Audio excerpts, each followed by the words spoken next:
네 번째 질문, 가정폭력 자체에 대한 구제 방법은 무엇인가요? 폭력을 행사한 배우자를 집에서 내보내거나 하는 방법이 무엇인지를 많이들 물어보십니다. 가정폭력이 발생하는 경우 일단 경찰에 신고하는 것이 가장 빠르고 우선되는 절차입니다.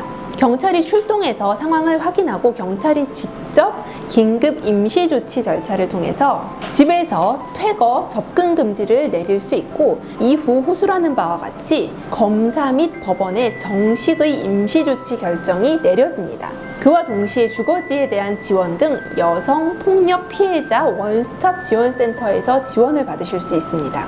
이후 신고된 가정폭력 사건은 경찰의 조사를 통해서 검사에게 인계가 되고요. 그러면 검찰에 송치된 이후에 검사가 사건의 성질 등을 고려해서 일반 형사사건으로 처리를 하는 것이 아닌 가정보호사건으로 처리하는 것이 적절하다고 판단되면 가정보호사건으로 처리를 합니다. 그러면 사건은 검찰에서 관할 가정법원 또는 지방법원으로 송치가 되고요. 이후 해당 법원의 판사님이 신문 절차, 즉 재판을 여는 건데요. 신문 절차를 통해서 가정폭력 피해자의 진술을 충분히 듣게 되고 검사의 임시조치 청구에 대해서 우리가 생각하는 접근금지 결정을 2개월 내지 6개월 등 임시조치 결정을 내려줍니다. 그리고 최종적인 보호처분도 내려지게 되며 접근금지는 최대 길게 인정되면 6개월까지도 가능합니다.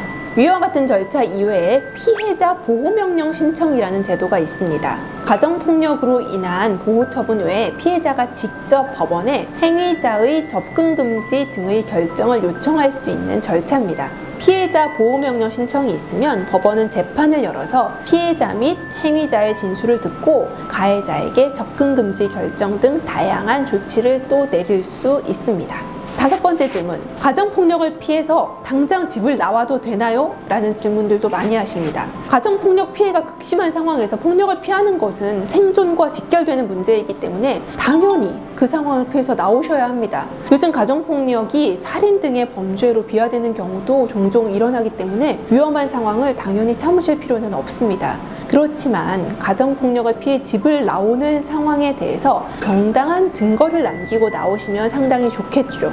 경찰에 신고를 해서 경찰의 도움을 받아서 집을 나오신다거나 또 폭행 상황을 녹음하여서 증거로 분명히 남기면서 집을 나온다든가 또는 집을 나오자마자 병원에 가서 진단서 같은 것들을 발급받아 둔다든가 증거를 남겨두는 것이 상당히 좋습니다.